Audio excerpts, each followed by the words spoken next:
नमस्कार, मी सुवर्णा. माझ्यासोबत आहे माझा मुलगा विहान. आम्ही तुमच्यासाठी पानशेत धरणाच्या जवळपास असलेले बरेच छोटे छोटे पॉईंट्सचे व्हिडिओ घेऊन आलेलो आहोत. पार्ट 1मध्ये तुम्हाला मी एक ओढा दाखवला, त्याच्या जवळपास हे ताजे मासे फिशिंग करताना आणि तुम्ही हे विकत कसे घेऊ शकता, ज्याचा एक व्हिडिओ मी तुमच्यासोबत शेअर केलेला.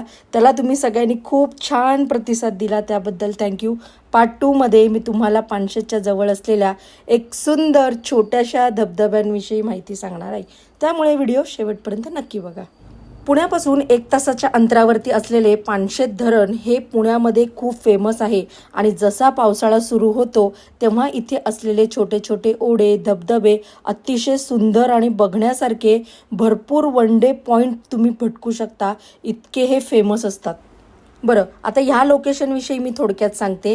पानशेत धरणाकडे तुम्ही जात असताना त्याच्याच आधी 15 मिनटं रस्त्यावरती आम्हाला सुद्धा काही गाड्या दिसल्या, काही लोक इथे जाताना दिसली. तेव्हा जेव्हा आम्ही विचारलं की इथे काय आहे, तेव्हा त्यांनी सांगितलं की इथे खूप सुंदर असा छोटासा धबधबा आहे, तुम्ही नक्की बघा. आतमध्ये थोडंसं तुम्हाला अंतर क्रॉस करायचं आहे, म्हणजे 15 ते 20 पावलांवरतीच अगदी हा धबधबा तुम्हाला मन प्रसन्न करून टाकतो. खूप आनंद होतो की मेन रस्त्यावरती हा अजिबात दिसत नाही आणि थोडंसं आतमध्ये गेल्यानंतर हे दृश्य इतकं मोठं सुंदर पाहिलं की इतकं जबरदस्त वाटतं. म्हणून सांगू, कसं आहे ना की आम्ही चाललेलो होतो पानशेतला, तिथे तर आम्ही एन्जॉय केलं, पण घरी परतताना इतका सारा आनंद घेऊन जाऊ असं अजिबात वाटलं नव्हतं. मनात नसताना इतका आनंद आणि भरपूर पाऊस या दोघांच्या कॉम्बिनेशनमध्ये आम्ही तो दिवस भयंकर म्हणजे जबरदस्तच एन्जॉय केलेला होता.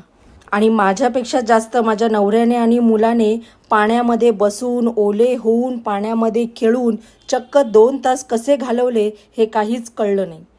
त्यामुळे झालं असं की इथे आम्ही बराच वेळ नकळत एन्जॉय केल्यामुळे जाताना आपल्याला खडकवासल्याच्या इथून जायचं आहे आणि ट्रॅफिक भरपूर लागणार आहे हे आम्ही विसरून गेलेलो होतो. हां, फक्त इथे जर तुम्ही येत असाल तर शनिवार रविवार नक्की टाळा, कारण की संध्याकाळी 5 नंतर तुम्हाला घरी जायला 1 ते 2 तास हमखास एक्स्ट्रा लागणार आहेत, हे लक्षात ठेवा. आणि जरी तुम्हाला असा प्रश्न असेल की पानशेतला नेमकं काय बघायला एक्स्ट्रा आहे, तिथे इतकी जण का जातात, तर तिथे आहे बोटिंग, ज्याचा सविस्तर व्हिडिओ मी नेक्स्ट पार्टमध्ये तुम्हाला शेअर करणार आहे. आजचा व्हिडिओ कसा वाटला आम्हाला कमेंट करून नक्की सांगा. व्हिडिओ आवडला असेल तर लाईक करा, शेअर करा आणि प्लीज प्लीज प्लीज चॅनलला सबस्क्राईब आणि फॉलो करायला विसरू नका. लवकरच भेटू एक नवीन व्हिडिओमध्ये. तोपर्यंत थँक्यू. Bye bye.